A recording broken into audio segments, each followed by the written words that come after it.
A $15 cocktail where it used to be free, a parking meter where the valet used to smile, and a corporate boardroom where Frank Sinatra once held court. Vegas wasn't just bought out by corporations. It was systematically stripped of everything that made it legendary.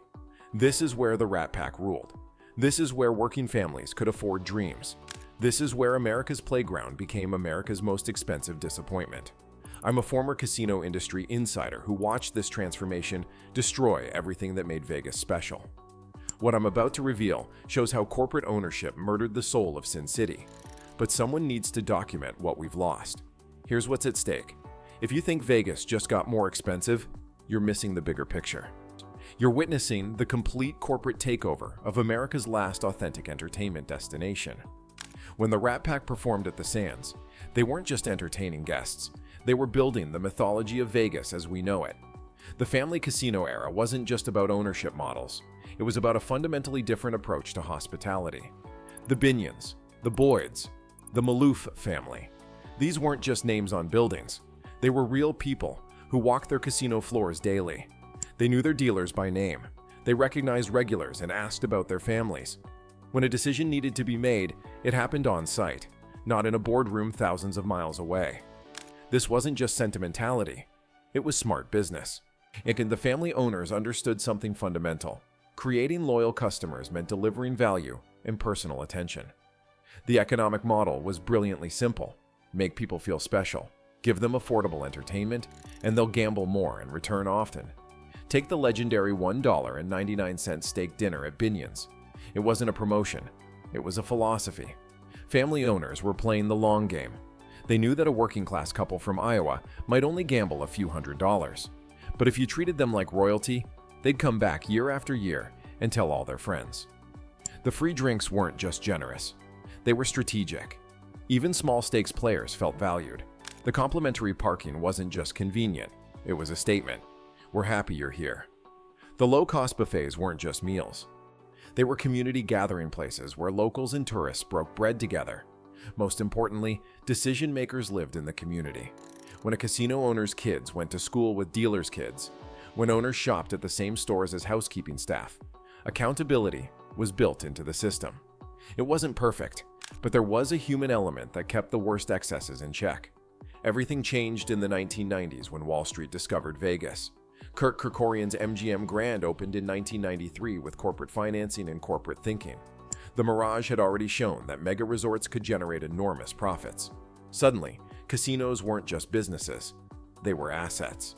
The dominoes fell quickly. The Hilton Corporation acquired the Flamingo. MGM bought out Mirage Resorts. Harrah's began its expansion that would eventually become Caesars Entertainment. By 2005, most family-owned properties had been absorbed into publicly traded companies. The new ownership structure fundamentally changed the incentive system. Family owners could decide to accept lower margins for long-term customer loyalty. Corporate owners answer to shareholders who demand quarterly growth. Family owners reinvested profits locally. Corporate owners distribute them to investors globally. By 2010, two corporations, MGM Resorts and Caesars Entertainment, controlled roughly 70% of the Strip's hotel rooms. This duopoly didn't just change who profited, it changed how decisions were made. Revenue management teams in corporate headquarters began optimizing every square foot of casino space. Algorithms replaced intuition. Spreadsheets replaced relationships. The financial pressure was relentless. Wall Street analysts constantly demanded improved margins. Corporate executives, whose bonuses depended on stock performance, implemented increasingly aggressive revenue strategies. The entire economic model shifted from keep them coming back to maximize revenue per visit. Perhaps nothing symbolizes Vegas's transformation more clearly than the free cocktail. For decades, any player dropping any amount into a slot machine could expect regular, complimentary drinks. It was part of the Vegas contract, we'll entertain you while you gamble. By 2010, casinos began requiring minimum bets to qualify for free drinks. By 2015, drink monitoring systems were installed, tracking precisely how much you'd wagered before authorizing a beverage. Today, many casinos use drink tickets or have eliminated free cocktails entirely for low-stakes players. What was once a given is now a privilege for high rollers only. Parking tells the same story. Until 2016, Every strip casino offered free parking, a practical necessity in a city built around car travel. When MGM introduced paid parking that year, locals were outraged. Caesars quickly followed. Today, you'll pay $25 to $35 daily at most strip properties.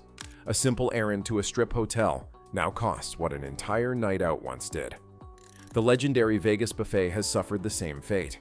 The $4.99 all-you-can-eat feast, with carving stations and made-to-order omelets, has been replaced by $60 plus gourmet experiences with pre-made food. Post-COVID, many casinos permanently closed their buffets, replacing them with food courts offering the same chain restaurants you can find at any mall in America. A former pit boss at the Bellagio told me that corporate headquarters now requires detailed justification for every complimentary drink, meal, or room offered to players. The system flags any employee who exceeds tightly controlled comp limits, regardless of a player's loyalty or history. Resort fees represent corporate Vegas's most deceptive innovation, a mandatory charge deliberately separated from the advertised room rate to create the illusion of value. Introduced as temporary revenue enhancements in the early 2000s, they've become an industry-wide practice generating over $3 billion annually. These fees, typically $35 to $50 per night, supposedly cover amenities like Wi-Fi, gym access, and local calls. Services that cost pennies to provide generate billions in nearly pure profit.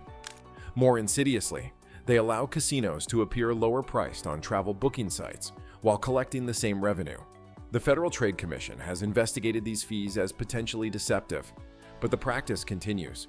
Multiple lawsuits have challenged them, yet they persist because they're immensely profitable. For corporate Vegas, the brief customer anger at checkout is worth the massive revenue enhancement. As Vegas became a corporate playground, its working-class residents found themselves increasingly marginalized. Casino employees who once lived comfortable middle-class lives now struggle with housing costs that have far outpaced wage growth. Many service workers face hour-long commutes because they can't afford to live near the Strip. The Nevada resident discounts, once a standard practice acknowledging locals' importance, have largely disappeared. Neighborhood casinos that catered to locals have been sold to REITs, real estate investment trusts, that care little about community connections. Local gathering spots have been replaced by tourist-focused venues with tourist-focused pricing.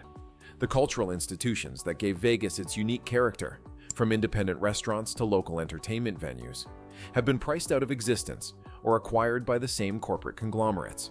The result is a city where longtime residents feel like strangers. A Vegas native recently told me, "I don't recognize my hometown anymore." It wasn't just the gambling that made Vegas special, it was the community. And that's what the corporations will never understand. Today's Vegas experience is engineered by algorithms. Every player's data is meticulously tracked through loyalty programs. AI systems analyze spending patterns to determine precisely what offers will maximize your losses.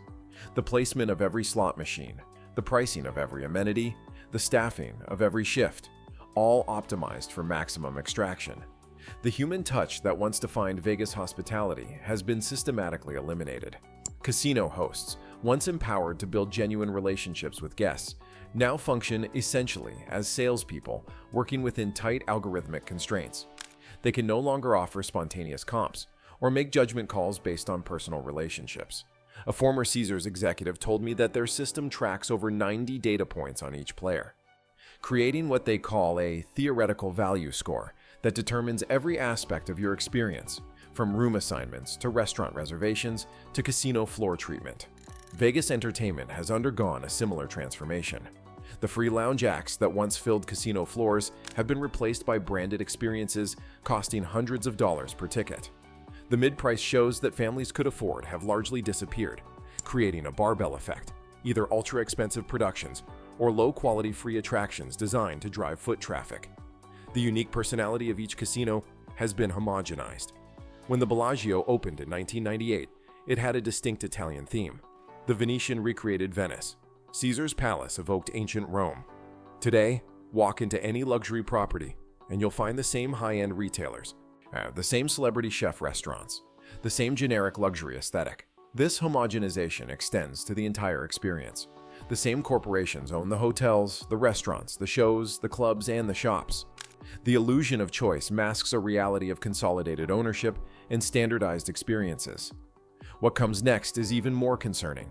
Facial recognition technology is being deployed throughout casinos, tracking your movements, expressions, and spending patterns. Dynamic pricing, where costs change based on demand, is being implemented across all amenities. Subscription models for basic services are being tested. Sports betting, now legal nationwide, has become the new frontier for data collection and customer acquisition. Mobile apps track your behavior continuously, building profiles for maximum revenue extraction. Regulatory capture ensures that consumer protections remain minimal. The Vegas of tomorrow will be even more thoroughly surveilled, analyzed, and monetized. Every interaction will be optimized for profit, every service priced at the maximum point the market will bear, every experience designed to extract rather than entertain.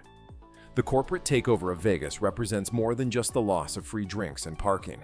It symbolizes a fundamental shift in American entertainment, from hospitality to extraction, from relationship to transaction, from experience to commodity. Vegas was once America's playground, a place where middle-class families could feel like royalty for a weekend.